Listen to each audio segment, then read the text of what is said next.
If your business is too complex with too many services and offers, if you're being pulled in too many directions because you have too many priorities, if deep down you know that adding more won't solve the core complexity problem and only scary but necessary pruning is the answer, then I encourage you to listen to this episode about growth by subtraction. Hey there, welcome to the Freelance Cake Podcast. I'm your host, Austin L. Church, founder of the Freelance Cake community. The goal of this show is to help full-time committed freelancers get better leverage. As the sworn enemy of busyness and burnout, I have no desire whatsoever to see you work harder. So I reveal the specific beliefs, principles, and practices you can use right away to make the freelance game more profitable and satisfying. So chill out, listen in, because the best is yet to come. My name is Austin L. Church. I'm the host of the Freelance Cake Podcast. I'm the founder of the Freelance Cake community, which connects advanced freelancers to each other, as well as to the right resources and advice. In this episode, I'm going to tell you about how I grossed over $330,000 in 2023 and why that ended up being a turning point in my business, but not in the way you would think. I wasn't throwing fistfuls of cash into the air and thinking, watch me dance on the table. No, I was thinking, something has to change. I can't do that again. Let me take you back to 2023. If you see my eyes glancing down, it's because I'm going to be returning to my notes to help me stay on track. I'm not good at the teleprompter thing yet. 2023 was a little confusing, also very exciting. My little consulting and coaching business grossed over $330,000. That extra income enabled my wife and me to pay off her business line of credit, to pay off a new HVAC unit that we had to put in, and to also pay off some lingering debts from house projects after we moved into a new house. We were debt-free again, yay! And it felt like the opening line from the novel by Charles Dickens, A Tale of Two Cities. It was the best of times. It was the worst of times. It was the age of wisdom. It was the age of foolishness. In case you're wondering, here's what I did in 2023. Finished free money, hired developmental and line editors, and readied the book for publication with Tilt Publishing and Lulu Press. Started and finished one-on-one coaching engagements with advanced freelancers lasting 6 months, each of them. Did various one-off clarity sessions and custom business roadmap engagements. Created and launched 7 new playbooks, which I put together in the Advantages bundle. Did various one-off branding, strategy, and consulting engagements. Served as a guest expert for Pollen's private community. Kept my commitments for various brand sponsorships. And juggled 3 to 4 fractional CMO engagements at a time. Whew, get tired even just reading that list off. So $330K was a new record for me. It was my best year yet. Why was it, as Charles Dickens said, also the age of foolishness? Well, my business was super complex. I had too many offers, too many relationships, meetings, projects, priorities, tasks, expectations, messages, processes. My clients were mostly, I'll put mostly in quotation marks, mostly happy, but I wasn't doing the fractional CMO work at the level of rigor and discipline that I wanted. I was hacking away at my family's debt, sure, but could I really say that I loved the way my days looked, my calendar looked? No. As revenue grew, so did complexity. Complexity is that sneaky saboteur in the kinda successful but exhausting freelance business. Mine became one of those. Complexity makes it hard to notice prioritize, focus, execute. As a result, complexity also makes it hard to measure, diagnose, iterate, improve. Once you reach a certain point, complexity blocks further growth. What if I had only exclusively focused on selling and delivering world-class fractional CMO engagements? Or what if I had launched my book the way it deserved to be launched, with more of my focus, more of my creativity, more of my time? Or what if I'd gone all in on business coaching, one-on-one coaching with freelancers? There was no way any part of the business could grow as quickly while I was spreading my attention across 11 other interests, projects, lines of business. Sure, it was cool to hit my goal and set a new personal record by the end of 2023.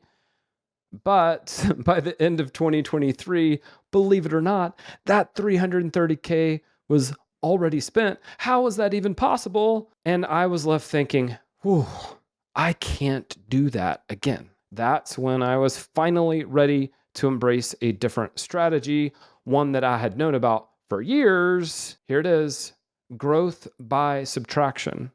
Less but better. I'm going to tell you exactly what I mean by that.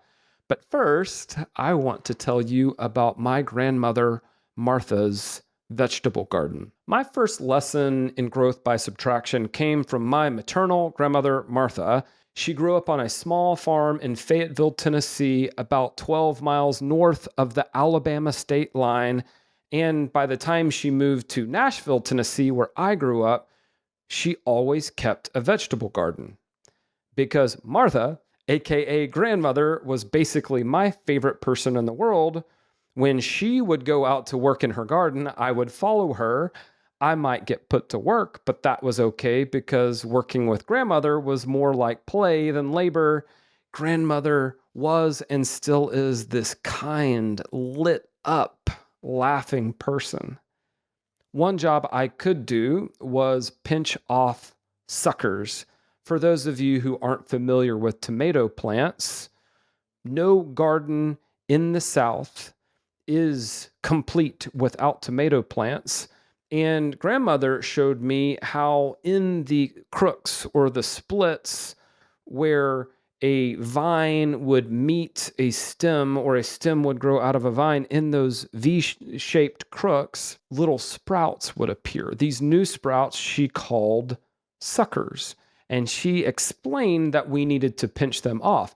Why did we need to pinch them off? Well, when left alone, suckers would keep growing and they would take up the water and the nutrients that should have gone to the tips of the bigger, more established vines, the bigger, more established stems. That way, the water nutrients could become flowers, and the flowers would then become tomatoes. So for an inquisitive kid like me, pruning tomato plants seemed backwards, counterintuitive. How do you get more tomatoes when you have less plant? I was in math class, but I certainly hadn't learned addition by subtraction. Grandmother always came up with the proof later, though. She would have these mounds of beautiful red tomatoes, more than enough to share with her daughter's family, my family, and all the neighbors. You pinch off the suckers, you get higher yields. Right you are, grandmother. So let's go back to growth by subtraction. What does it mean beyond pinching off suckers? What is it? Well, it's exactly what it sounds like. Your business will grow faster after you cut parts of it. You cut services and offers. You cut markets or audiences. You cut marketing strategies and tactics. You cut platforms and activities. You step away from commitments and responsibilities. You don't pursue certain relationships and opportunities. You turn down certain projects and client requests. You reduce decisions and distractions. You RSVP no to most events and meetups.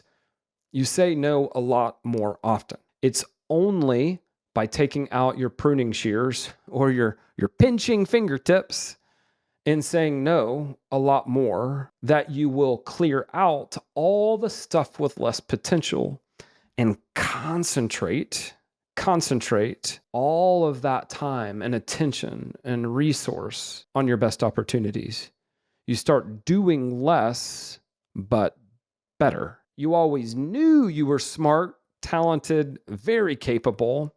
And once you create the environment where you can put all of your focus into only one or two best opportunities, it's only then that you will see the results that you always dreamed about. I'll share a couple of concrete examples before I give you some practical ways you can embrace this growth by subtraction principle. Example number one, Katelyn, I'm going to mispronounce her name, Bourgoin, Bourgoin. Sorry, Katelyn. I should have looked up pronunciation before I started. Anyway, in February of 2023, a Canadian marketer named Katelyn B, let's go with Katelyn B, posted a Twitter thread about her business growth. It started with this tweet, and I quote, "My little one-person business made $127,305 in January. How? Subtraction." There it is. Growth by subtraction. Later in that same thread, she talks about the default response that most of us have, which is adding more. I'm going to quote the tweet again. "Addition rarely solved the root problem in the business. It just created new ones. When I became a new mom in 2021, I knew something needed to change. I only had 10 to 15 hours a week to work. Adding wasn't an option. I had to do less but better." Katelyn goes on in another tweet in the thread to share 4 specific things she stopped doing that paid off before she ends with the right question to ask. "After years of hunting for a silver bullet that would propel my business growth, it turns out that I was asking the wrong question." Don't just ask, "What should we do?" Ask yourself, "What should we stop doing?" In summary, don't do more, do less but better. I want to pause for a second. Let that sink in. Doesn't that last line fill you with hope? Don't do more, do less, better. In early 2024, coming out of my record year, knowing that I couldn't do the same thing all over again, I stumbled across this tweet and I thought, that's got to be right. I know that's right. I knew in my bones that growth by subtraction was the way forward for me. I knew that the underlying principle had always been true, and I just needed this thread on Twitter to remind me of what my grandmother had taught me decades before in her garden. Strategic subtraction produced superior results for Katelyn. It could produce superior results for me. Example number 2, Apple. You knew what was coming, right? Oh, it's always Apple. Anyway, one of the more famous stories about growth by subtraction unfolded after Steve Jobs returned to Apple in July 1997. So just to take you back to that point in time, Apple had roughly 350 active products and projects. Jobs, when he came back, described the product strategy as a, quote, mess. That was at Macworld in August 1997. And over the months that followed, he and this product designer, Johnny Ive, developed what is now their famous 2x2 product matrix, consumer versus professional, and then desktop versus portable. So they developed this matrix, and by the next year, by the middle of 1998, Apple had cut 97% of their product and project lineup. They only had 10 products. So they went from 350 projects and products to 10 products. Now, you might be thinking, well, that probably took some guts. That's neat. But listen to what happened with their numbers. So in 1997, the year that Steve Jobs returned, the company had 7.1 billion in revenue in the fiscal year, but they lost $1.04 billion. It was the worst fiscal year in company history. However, the next year, in 1998, Apple had an eye-popping turnaround. This is crazy.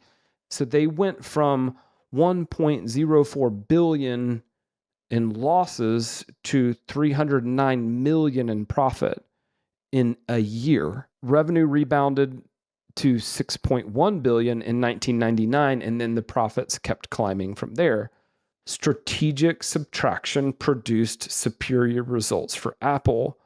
Could strategic subtraction produce superior results for you? I think so. So at this point, you might be wondering, how can you embrace this principle?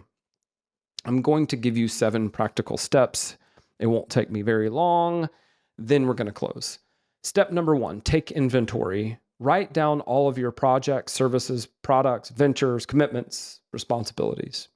Step number 2, find keepers. Most of us want more money, freedom, satisfaction, and impact. We want all 4, not just money, but all 4.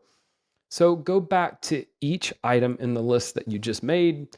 Write any of those 4, money, freedom, satisfaction, and impact, that apply next to each item in your list. And then circle, I know this is a real complex exercise here, but circle the items in your list that have a clear and high correlation to the business you want to build and the life you actually want to live.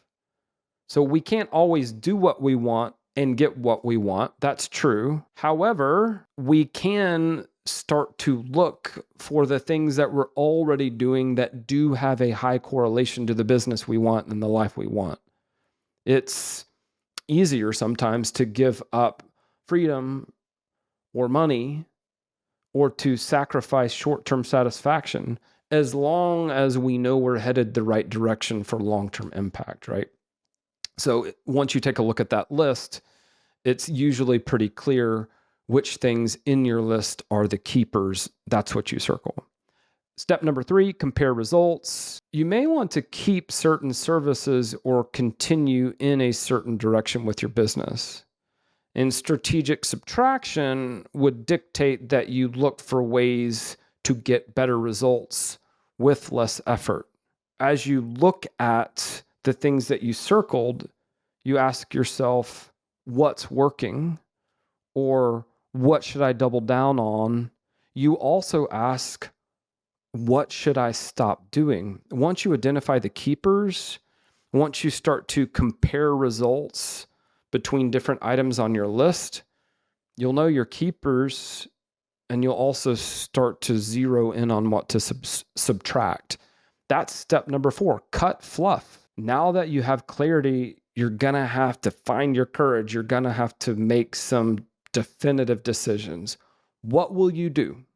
What will you defer or delegate? What will you delete? Write one of these words down next to every single item on your list. Do, defer, delegate, delete. Then you can write the action step next to each and every item on your list. So for example, one of your do action items might be email Suzanne to let her know I need to step down from the board. So your first set of actions should be those related to defer, delegate, and delete so that you can free up time inventory to focus on your do list.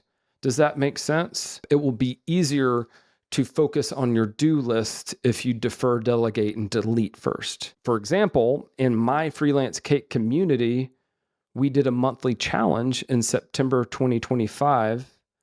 It was the most popular one we've ever done, and it involved making that subtraction list. We didn't say, hey, what really should you be doing with your time? We said, what should you not be doing? What do you need to subtract? Because that's how you come up with more time to do the things that really matter, to double down on what's already working. All right, step number 5, I'll speed it up a little bit. List don'ts. Projects and commitments have a way of sneaking back in, don't they? As soon as you create some space, it's like nature abhors a vacuum, and then suddenly all these new things try to take up the space that you just created. Anyway, while everything is fresh on your mind, going through this exercise, make a don't list, capital D, capital L. You've just gone to the trouble of eliminating distractions. You'll need to maintain your vigilance. Create that don't list. Step number 6, create rules. It is so easy to say yes. It's the default answer for most of us. So easy is it to say yes that a Nobel Prize winning behavioral economist named Daniel Kahneman decided, I'm not going to make decisions on the phone anymore. He spent his entire life studying cognitive fallacies, studying decision making. And even though he knew all of those cognitive fallacies, all those little quirks of human psychology, he still found himself defaulting to yes. And then later on, he'd kick himself. And he had come to regret enough of those yeses that he realized the only way to avoid them was to make a rule about it. Instead of relying on his own clear thinking and willpower in the moment, he just made a rule. I don't say yes on the phone. So in order to shore up your resolve to do less, I would encourage you to follow Daniel Kahneman's example and rely on rules. Maybe one of your rules is no last minute client projects. Like if the project has a deadline that's 48 hours or less, it's an automatic no.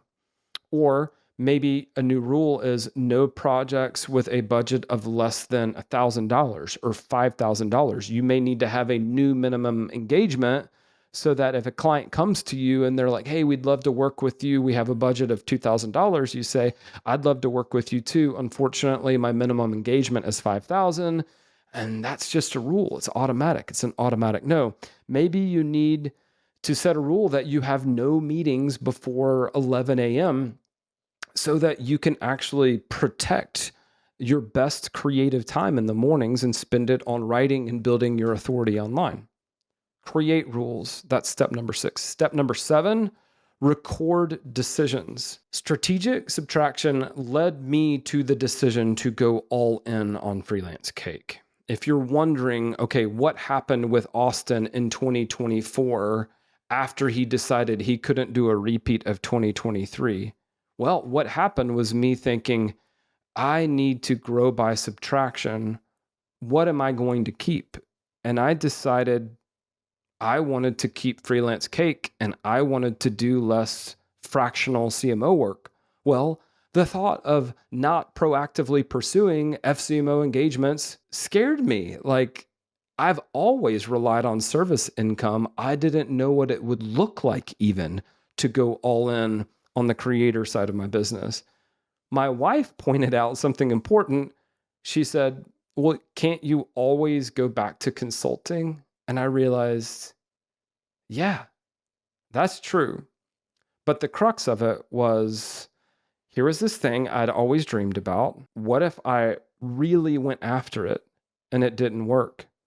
What if I swung for the fences and I whiffed? We can what if ourselves straight into paralysis. I had to acknowledge my fear, and then I made a point of keeping a decision journal. When we're afraid, when we're anxious, we start to second guess ourselves.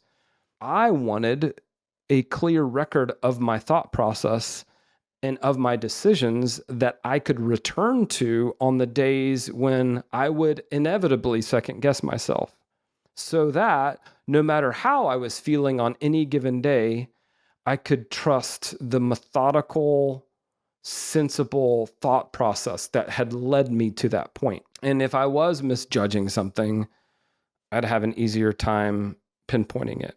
Okay. That's the last of the 7 steps. Record decisions.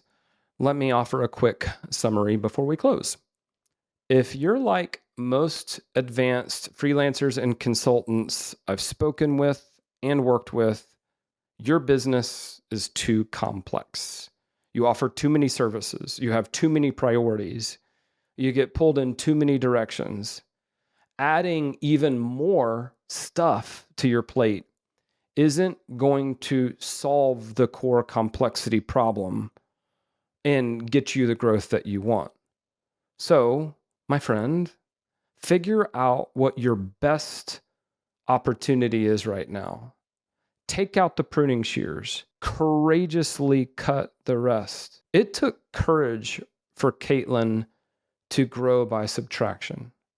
It took courage for Steve Jobs and Johnny Ive to cut 97% of Apple's product and project lineup. You have to start saying no a lot. That takes courage. But if you can find your courage, strategic subtraction will produce superior results for you the same way it did for Apple, the same way it did for Katelyn, the same way it did for my grandmother's tomato plants, and honestly, the same way it's doing for me right now. Hey, before you go, let me invite you to join our community for established advanced freelancers. It's called the Freelance Cake Community. One member named Michelle had this to say, quote, "I'm just so impressed by the quality of the conversation that's happening in the group. The in-depth questions, experiments, and thoughts being shared are just so refreshing. In the other communities I'm a part of, it's all beginner questions, which is fine, but it's awesome to find a more advanced space where it's okay to ask more advanced questions. Each week in the community, we do live group coaching and live co-working. You get access to a massive resource library and the community itself, which is hosted on Circle. Of course, the people are the best part of the community, people like Michelle. It really helps to surround yourself with smart, accomplished, and optimistic people who are taking risks and getting results. So visit freelancecake.com/community to learn more and apply. You can find that link in the show notes. I hope to see you there.